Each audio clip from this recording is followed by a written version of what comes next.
Olá, então dando continuidade ao nosso conteúdo de política agrária e desenvolvimento rural, nós comentamos sobre políticas que afetam diretamente, né, a agricultura familiar.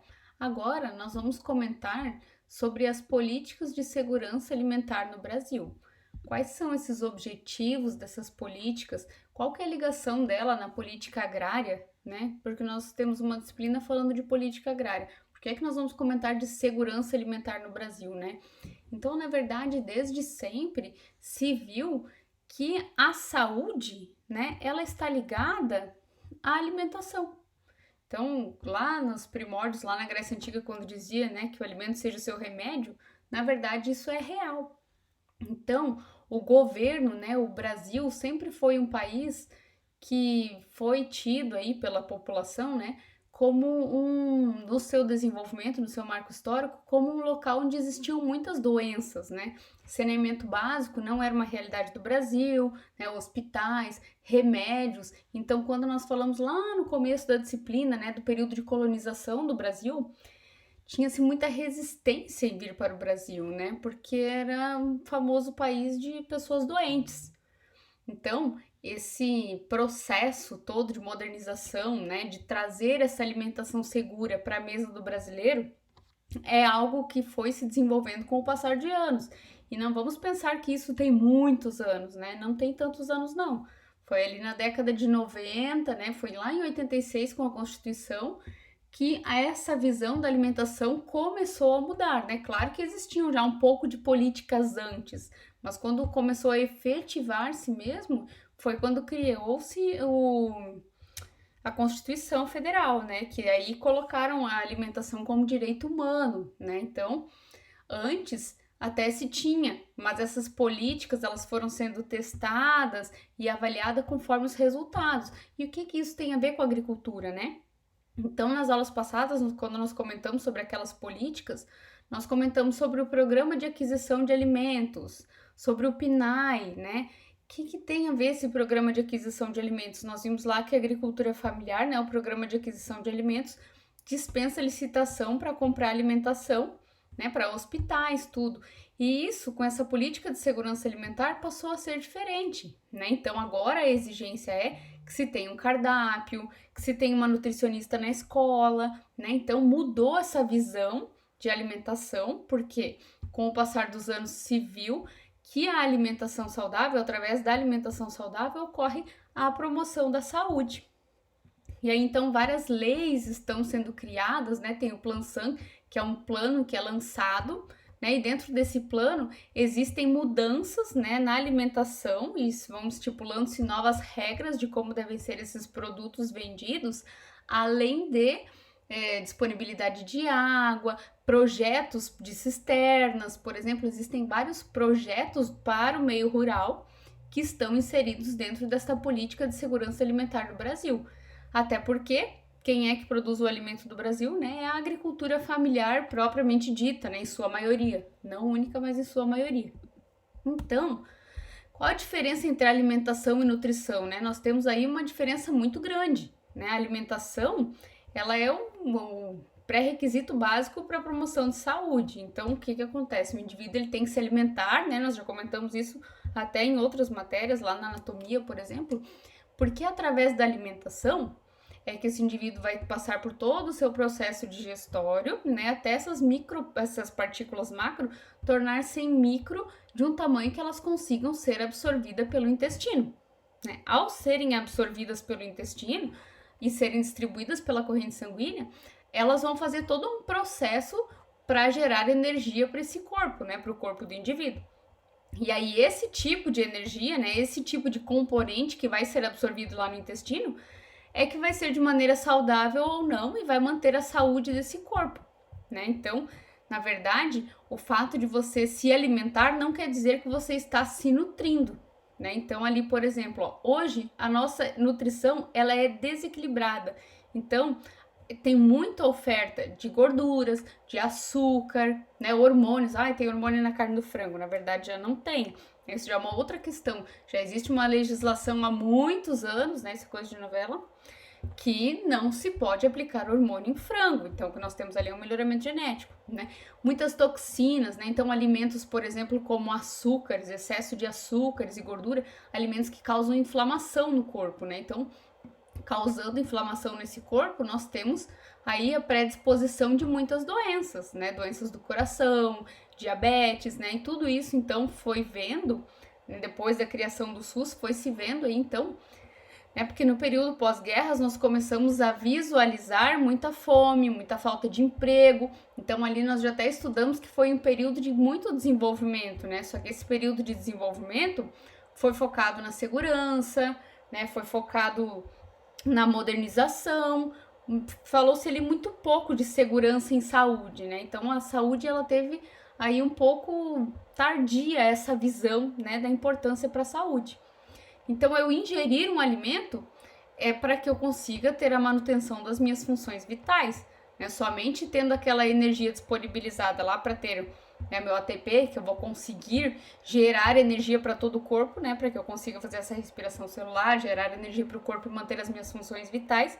Eu preciso de vitaminas, de minerais, proteínas, né? Isso vão estar lá nos vegetais. Muitas fibras, né, fatores botânicos aí, então aqui nós temos uma foto que nos mostra qual a realidade, né, hoje em dia, e qual que deveria ser a nossa realidade, né, então nós deveríamos consumirmos uma proteína de melhor qualidade, um carboidrato de melhor qualidade, né, como de melhor qualidade? Esse carboidrato vai ser diferente o processo de absorção dele, né, se eu comer uma bala, por exemplo, com excesso de açúcar lá, com muita disponibilidade de glicose, né, meu pico de insulina vai ser muito alto. E esse pico de insulina, por exemplo, ele consegue desencadear processos inflamatórios. E aí, então, foi com o passar do tempo, né? Então, o que isso tem a ver com saúde? Os nossos hábitos de alimentação modernos, né, que são esses aí de cima, por exemplo, o que aconteceu? As pessoas começaram a trabalhar mais, né? O tempo foi ficando cada vez menor, e os nossos meios de alimentação, às vezes são baseados em fast food, até porque é bom também, né? São baseados em fast food, são baseados, às vezes a pessoa chega em casa, tem pouquinho tempo para fazer o almoço, vai lá e come um macarrão instantâneo, né? E acaba então gerando processos inflamatórios para o corpo, né? O desenvolvimento de toxinas. E o que acontece? Processos alérgicos, né? Doenças autoimunes. O corpo ele se protege contra essa alimentação que não está saudável. E aí isso gera gastos para o governo. E o governo começou, né, lá na década de 90, a ver que isso não estava muito certo, né? Estava gerando gasto. Por quê? Porque quando nós ingerimos muitas coisas, né, uma alimentação desequilibrada, a gente acaba absorvendo e guardando nossas reservas energéticas em forma de gordura corporal. E esse excesso de gordura corporal é que vão gerar problemas no coração, por exemplo. E isso, essa pessoa que sofrer desse processo do coração, vai lá e vai utilizar o SUS, Sistema Único de Saúde. Vai gerar o quê? Gasto para o governo. Então, nós começamos a ter uma outra visão do que é alimentação e nutrição, né? Então, alimentar-se nem sempre é o ato de nutrir-se. Então, foi começado aí ver e muitas coisas foram estipuladas. Porém, nós vamos voltar ali nos antigos, né, para ver essa história da nutrição, né? Então, a nutrição é um caso de saúde pública, né? Se eu ingerir alimentos demais, em excesso, vai me causar doença. Do mesmo jeito que se me faltar esse alimento, também vai me causar doença. Doenças igual a gastos, né? Então, já comentamos. Lá na pré-história, né, na Idade Antiga, as pessoas eram nômades, então o que aconteciam? Elas iam de lugares para lugares, explorando aqueles recursos, né? Dava tempo daquele solo se recuperar, dava tempo daquela área se recuperar até elas voltarem lá, ou muitas vezes nem voltavam, né? Então, a alimentação era processo natural, né? Era aquela carne da caça, era aqueles grãos que tinham ali, não existia uma plantação, não precisava preparar solo, né? Era tudo ali do jeito que estava, acontecia a extração, eles iam embora. E aí o que aconteceu? Isso foi mudando, né? Foram se tendo aí domínio sobre o plantio, domesticação de animais, né? Então lá na Idade Clássica e Antiga, a gente começou a introduzir as plantas, né? Os animais começaram a ser domesticados, então você já conseguia ter disponibilidade de carne, já conseguia ter disponibilidade de grãos, e aí isso foi evoluindo, né? Já começaram a se exportar alimentos, né? Tanta briga que teve por causa dos condimentos lá, né? Os modos de produção foram sendo alterados, né? Isso, claro que já ainda era primórdios, mas hoje nós temos, né, sementes muito mudadas, né? Não temos aí quase nada do que originalmente era. Se você for ver a história do milho, por exemplo, o miozinho era um milho com uma espiga com 4, 5 grãozinhos, né? E aí, lá na idade contemporânea, então, novos produtos foram surgindo, tecnologias agrícolas, né, industrialização, ainda embora fosse algo que hoje para nós é muito primitivo, para aquela época já era uma evolução muito grande.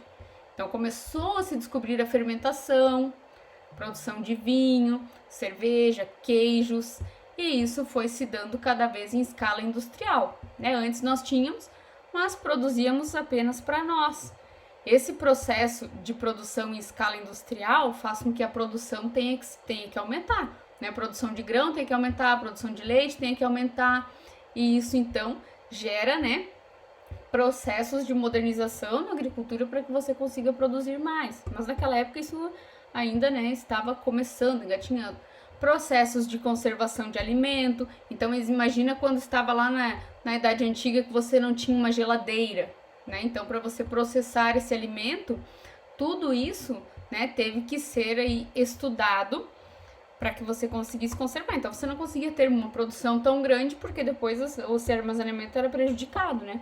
E aí, então lá na Idade Contemporânea começou, né, isso começou a ser, deixa eu pensar na palavra, começou a ser conquistado, né? Vários processos de conservação de alimento foram desenvolvidos, avanço na genética animal, dos grãos, né? Chegamos à mecanização, que nós comentamos, então começou a mudar. O preparo do solo começou a ser outro, né? Antes nós nem falávamos em preparo do solo, né? Era um plantio pequeno, as pessoas colhiam o que tinha ali, iam embora, né? Agora esse ser humano fixou moradia. Então aquela terra que ele tem, né, que ele tinha, ele precisa prepará-la para que ela sempre atenda às exigências da planta, né, que são diferentes de planta a planta, tanto que se fala hoje em rodízio, né, rotação de culturas, né, entre tantas outras coisas, tantos tipos de adubação, orgânicas, químicas, né, tudo isso foi sendo aí descoberto com muitos estudos com o passar dos anos.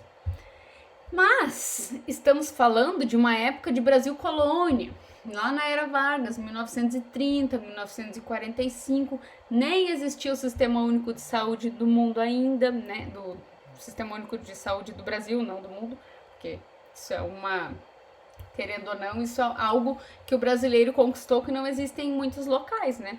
Sistema de saúde gratuito não existe, a gente reclama, às vezes que é ruim, ainda que a gente está aqui numa área que ela é muito boa, né? Se nós formos falar em um sistema único de saúde em um local onde tem uma população exorbitante, né? A facilidade para você conseguir um exame é muito diferente do que para você conseguir num local pequeno como nós estamos ainda. Então nós estamos em um local privilegiado, né? E aí então naquelas épocas chegavam barcos, né? Imagina quanto tempo que levava para você vir de barco de um lugar até o Brasil. Como que eram os hábitos de higiene dentro desse barco, né? Então, muitas pessoas chegavam doentes, né? É claro que já existia doença entre os índios também, mas ainda traziam doenças novas, né? Então, o Brasil aí foi algo que era visto como um país com muitas doenças. Imagina como é que era o saneamento básico, a conservação de alimentos, os hábitos de higiene da população, né? Então, até tivemos muitas pestes, né? E durante a década de 30, então, teve-se início, né, nessa era Vargas, de uma agenda de alimentação e nutrição nas políticas públicas brasileiras. Como? Através da intensificação da industrialização e urbanização, né, e lançamento de leis trabalhistas. Então, imagina que nessa época não existia um salário mínimo. E aí começou a ter lá em 1938, na era Vargas, né, muitos direitos como licença maternidade foram conquistados nessa época. E aí, então, lá em 1938 surgiu o grande salário mínimo, que naquela época foi calculado de acordo com parâmetros para uma dieta nutricional ideal para uma família de 4 pessoas. Claro que hoje em dia, né, se você pensar no valor de um salário mínimo, mal alimenta uma, né, e se precisar pagar aluguel, ainda piorou a situação, né? Mas naquela época o salário mínimo ele foi estipulado, né, para que essa pessoa, esse trabalhador, né, e a sua família tivessem como comprar uma dieta com parâmetros nutricionais ideais através do salário. E aí, então, lá em 1930, que nós estávamos falando bem antes lá, nós já comentamos, né, nas aulas passadas, de um período pós-guerra, né, de um momento em que muitas pessoas estavam sofrendo com a fome, né, que existia aí, então, uma desigualdade social muito grande. Esse modelo econômico que nós tínhamos acabava sendo excludente, né? Quem tinha muito, quem tinha pouco, não tinha nada. E aí, então, começaram a surgir, né, os programas sociais. Lá em 1945, então, foi criado o Conselho Nacional de Alimentação, né? E esse conselho começou a formular políticas nacionais de alimentação. Tinha-se tanta diferença, né? Muitos recursos? Na verdade, não se tinha tantos recursos, não.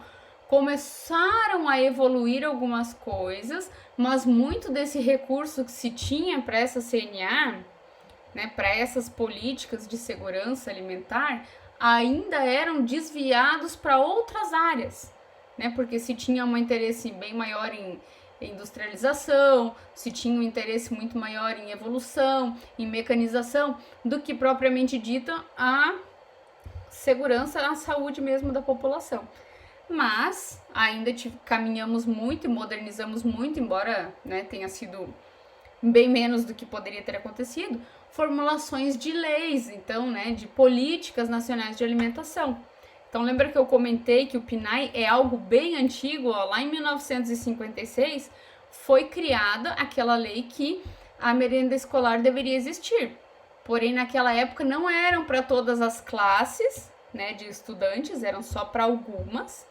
Não existia nada de comprar essa merenda proveniente de agricultores familiares, né? Isso foi algo que foi evoluir depois. Então não tinha. Tinha merenda escolar, tinha. Não era para todos e também não tinha nada com agricultura familiar, né? A agricultura familiar nessa época nem existia, propriamente dita, porque a sua lei foi criada bem depois, né? E aí muitas doenças foram começando a ser associadas à saúde. Por exemplo, algo que hoje é raro, que é o bócio, que é quando a tireoide começa a crescer. Quando eu era criança, eu lembro que tinha uma pessoa que passava pela rua que tinha isso marcou porque é algo que já não era tão comum. Mas crescia o bócio, né? Ficava com aquele papo, essa doença que se chama papo, por falta de iodo, né? Então a tireoide acabava crescendo. Então lá em 1953 foi criada a lei da iodação. O que é isso? Se você pega hoje o sal de cozinha, ainda funciona, né, essa lei, você lê lá sal iodado, né? Por que iodado? Porque através da ingestão de iodo, você consegue controlar essa doença, que o bócio, né, que não aconteça o bócio, que não aconteça o desenvolvimento aí da glândula da tireoide, né? Então não tem esse problema. Mas com base em que eles colocaram esse iodo no sal? Então naquela época foi estipulado que o sal de cozinha é um alimento barato e que toda a população tem acesso, né, que você ocupa para produzir aí o seu almoço, né, para você produzir o seu alimento. Então foi colocado nessa lei que as empresas que vendem lá o sal de cozinha devem colocar por lei iodo no sal de cozinha, para que toda a população tenha acesso a esse iodo, né, e consigam então suprir essas necessidades para evitar essa doença.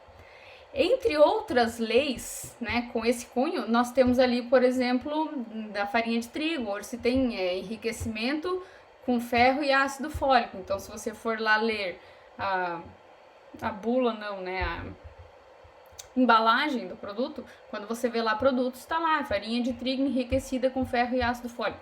É outra lei que foi destinada também com esses fins.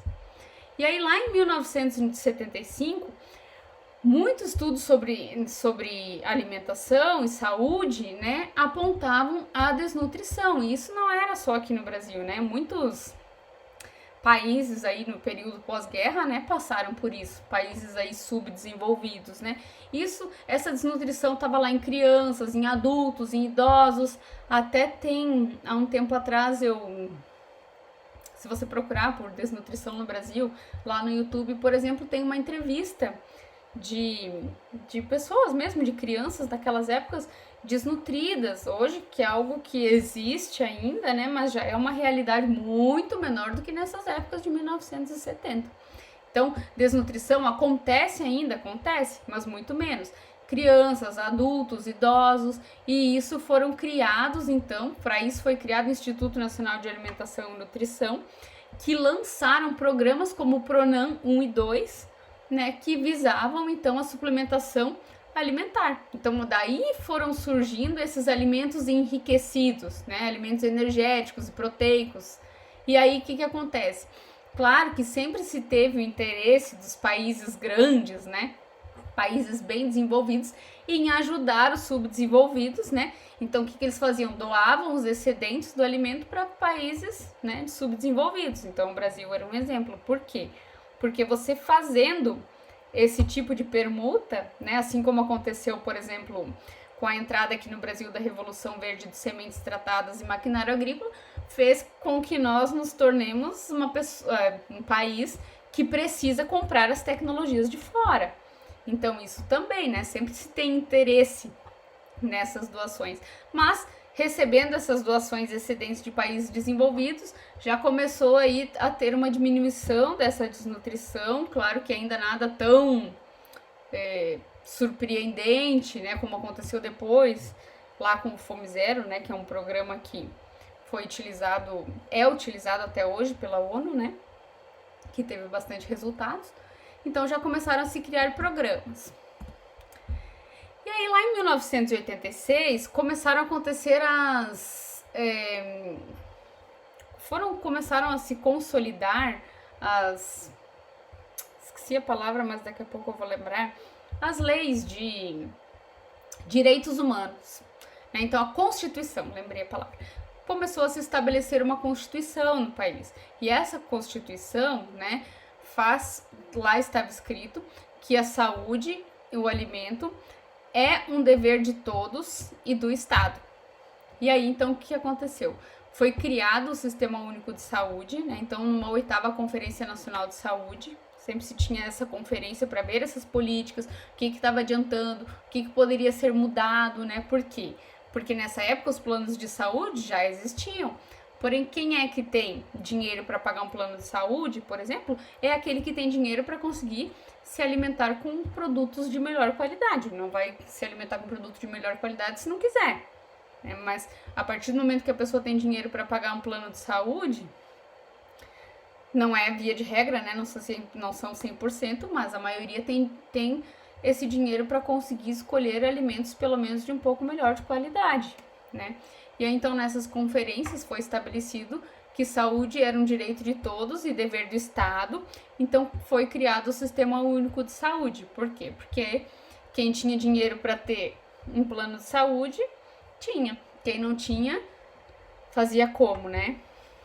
Então, naquelas épocas, até os curandeiros existiam que desenvolviam lá seus rituais com as ervas medicinais, então já conhecia um pouco pelo menos de ervas medicinais. Mas quando se chegava no hospital, nessas épocas, mais antigamente, era canja de galinha e reza, porque não se conheciam muitas coisas, né? Então, começou a se estipular, né? Vigilância e organização alimentar, então começou a ter aí muitas políticas, né? Para que mudasse essa visão. Então veio essa era do SUS, né? E essa era do SUS com o Sistema Único de Saúde começou a se ter estudos da população, diagnósticos do que essa população estava passando. Só que chegou o governo lá do Fernando Collor em 1992 e começaram a acontecer muitos cortes na saúde. Então quando começou a querer engrenar, acabaram se passando por cortes, né? E aí lá em 1990 foi criado o SAN, né, que é um programa de segurança alimentar e nutricional, que foi destaque no mundo e também no Brasil começou a mobilizar a sociedade, o governo, né? Até nessas épocas aí, quem ia na escola nessas épocas que a gente aí que já tem seus 30 anos que ia na escola nessa época, começou a ver que na escola tinham programas como fazer o flúor, tinham programas de leite de soja que o posto de saúde entregava. Então tinham muitos programas, né? Dentista ia na escola fazer um monte de projetos, eles iam, davam um monte de coisas na merenda, né? Claro que a merenda nessas épocas era outra qualidade. Hoje você não encontra mais uma merenda escolar carne enlatada, como a gente encontrava quando ia na escola quando era criança, ou na cantina pastel frito, por exemplo. Isso trocou. Porém, ali em 1990, muitas coisas começaram a caminhar, né? O governo começou a se mobilizar para mudar essa realidade junto com a sociedade, né? E começaram a ser criadas políticas e plano nacional, como o Plan Sam, por exemplo, que é uma cartilha, né? Essas cartilhas que foram... Sempre coloco lá no sistema, lá no RA, eu sempre coloco essas cartilhas, né? Porque todos esses programas, eles têm cartilhas com os objetivos, né? Com os projetos que são desenvolvidos. É bem legal, porque elas trazem um resumo, né? De tudo que tem dentro desses planos. E aí lá foi incluído, então, nos direitos humanos, né? Que a alimentação adequada é um direito de todos e é um dever político do Estado. Então, alimentar-se é um ato político. Então, lá em 1990, começaram a ser, então, transformadas essas políticas. E aí, então, essa grande política que existe até hoje, né, foram criadas lá em 1999. Então, esses planos, né, começaram a vigorar e foram atualizados em 2011. E essas ações desse plano, né, esse Plan Sam que chama, ou PNAM, depois eu vou comentar, esse ano acaba um deles e logo vai ser lançado o outro. Então, quando eles são lançados, que eles duram aí 4 anos, né, só que isso foi sendo atualizado com o tempo, não era assim quando foi criado lá em 1999. Até os projetos que têm que ser desenvolvidos, as ações e as metas desse programa. Então, depois também vou colocar esse plano e vou comentar com vocês sobre eles, né? Então, quais que são essas ações, né, de segurança alimentar e nutricional, né? Respeitar, proteger e promover os direitos humanos, né? E também da saúde, então relacionados à saúde e à alimentação. Então, o SUS mudou o seu modo de enxergar a saúde, né? Antes, o que se tinha? Antes dessa era, o objetivo dessas políticas de saúde eram dar alimentação em quantidade. Então, dava muita alimentação em quantidade, mas não era cuidada a qualidade desse alimento. Então, o que aconteceu? A intenção era boa, né? Levar alimentação para todo mundo, porém, ela acabou sendo levada de maneira errônea, né? Então, com a quantidade de alimento grande, né, sem se importar com essa qualidade nutricional, acabou acontecendo que as pessoas conseguiram obter esse alimento, mas como ele não era de qualidade, começaram a armazenar ele mais em forma de gordura. O que aconteceu? Muitas pessoas obesas. Então, na verdade, né, nesse ano todo, de 90 e para frente, foi onde ocorreu todas essas mudanças, né? Mudou a vida da população e mudou os modos de alimentação das pessoas. Por isso que esse PNAM, ele é lançado, né? O Plan Sam aí, ele é lançado a cada 4 anos, visando, né, esses resultados de pesquisas relacionados à saúde, para ver como é que está a saúde da população e o que se pode mudar. Então aí, por exemplo, nós temos uma pirâmide alimentar, né? Essa pirâmide alimentar atualmente já não é mais assim. Hoje a base da pirâmide da pirâmide alimentar, eu ia falar da cadeia. A base da pirâmide alimentar é exercício físico e água. Então, né, são transformações que vão acontecendo na sociedade, que vão mudando esse padrão nutricional do indivíduo e gerando reflexo na saúde do indivíduo. Então, hoje, por exemplo, nós temos a moda dos vegetarianos, então já temos uma quantidade maior de pessoas que defendem o vegetarianismo, já temos uma quantidade maior de pessoas, né? Se você hoje colocar numa balança né? O que acontecia? Antigamente você andava 3 quadras, você passava por 5 farmácias. Hoje, pelo menos em Medianeira, se você andar 5 quadras, você passa por 5 farmácias, mas também passa por 5 academias. Então, hoje nós já temos em Medianeira quase uma quantidade equivalente, né? Então, foram mudando essas transformações sociais, foram mudando a cabeça das pessoas, né? E isso vai refletindo na saúde do indivíduo. Então, nós vamos comentar sobre essas mudanças que aconteceram nessa Política Nacional de Alimentação e Nutrição nas próximas aulas e também vamos comentar de alguns programas específicos, né? Então, sempre levando em consideração que através da agricultura familiar, né, desses programas como PA, PNAE, né, e programas que conseguem valorizar a agricultura familiar e aumentar o seu desempenho, que promovem alimentação de qualidade para a população, promovendo a saúde, né? Então, na próxima aula nós vamos comentar melhor sobre isso. Encontro vocês de noite e até mais!